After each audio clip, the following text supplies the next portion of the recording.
Greetings from Boston. My name is Aaron Knapp. Welcome back to Tennis Talk Daily. Happy New Year. I hope everyone is just doing wonderfully. I've missed you so much. A lot has happened, and as we get revved up here in the 2019 season, and we are going to get revved up, folks, I will be explaining to you what exactly I've been doing, but suffice it to say that I am back. I am committed to giving you the absolute best and most insightful coverage of the professional tennis circuit in 2019 that I can. That's my commitment to you, and that's what I'm going to do. I've missed you so much. I want your viewership. I want your comments. I want to hear from you. But most importantly, I want to talk about the prospects for this season. I think it's going to be an amazing one, a transformational one, and I think at the end of the day, that is, at the end of 2019, we are going to be looking at a significantly altered landscape. I think Roger's going to be in there. I think Novak's going to be in there. Rafa will just have to see.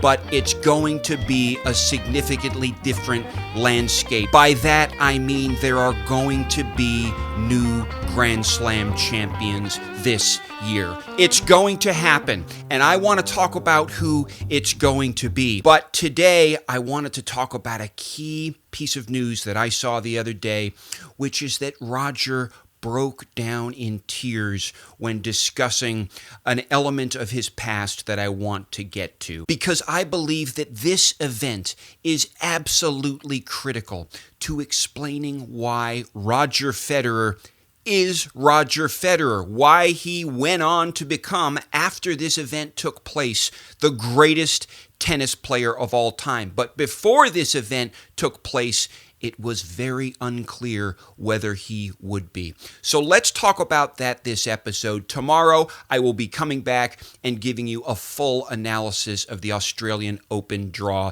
Subscribe to the channel. Give the video a thumbs up. This is Tennis Talk Daily.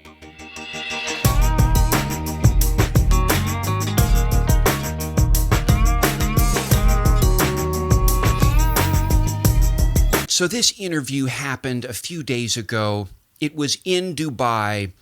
It was for CNN Sports. And Roger was talking to the interviewer, and the interviewer asked him about Peter Carter, who was Roger's coach when he was a young child and close to being a second father to Roger. Well, the interviewer asked, what do you think Peter Carter would think if he knew, how do you think he would feel if he knew that you went on to win 20 Grand Slams? Well, in response to that question, ladies and gentlemen, Roger Federer fell to pieces, and it was instantaneous. There wasn't a pause. It was just right to pieces, into tears, and Roger said, sobbing the whole time, I hope he would be proud. Carter's death, Roger said, was a wake-up call for Roger, after which he began to train harder and harder and harder. And this happened in 2002, and it wasn't until the next year that actually Roger broke through. But Carter's death was critical. Roger wanted to live up to Carter's expectations, and Carter knew that the one problem that Roger had that was holding him back was Roger's emotions, his failure to control his emotions. A lot of people don't know this, but Roger Federer, before he broke through and became the greatest player in the world in 2003 and 2004, was actually kind of a bratty player that would have tantrums on the tennis court. Well, Carter's death caused Roger to rethink all of that. And he knew that especially that element of emotional control was critical. And Roger didn't mention this in the interview, but emotional control. Roger got serious. It was a wake-up call. It was a critical part of why Roger was able to virtually transform himself and become the greatest player of all time. And that happened in a very short period after Carter's death. It did take a little while, again, for the training to accumulate and for Roger to kind of get into the right mental zone. But isn't it somewhat ironic, that Roger used to be that bratty, angry player, but that he ushered in a new era of tennis, leaving the McEnroe era behind, the Eli Nastase era behind. We don't have brats anymore in the game. Now, I loved John McEnroe, and he's one of my favorite tennis players, but I do not believe the way he conducted himself on a tennis court was good for the game.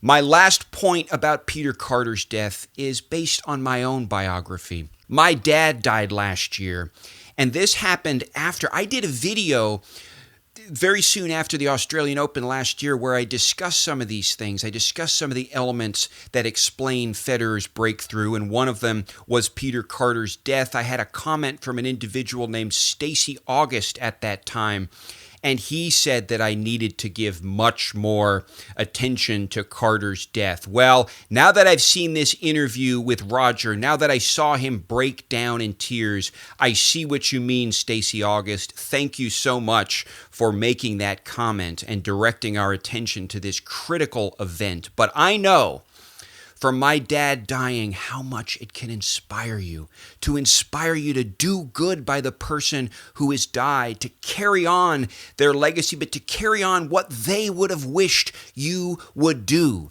to do right by them. And I believe now, with my own experience sort of assimilated now, I'm just kind of processing it, but I see now that a death of a person close to an individual can really produce transformational changes. So check out the video with Roger. Let me know your thoughts. He does get tearful often, and he has that side of him, but here it's a very significant set of tears that he was shedding because they really shed light on why he is so great, and it has to do with the inspiration of death.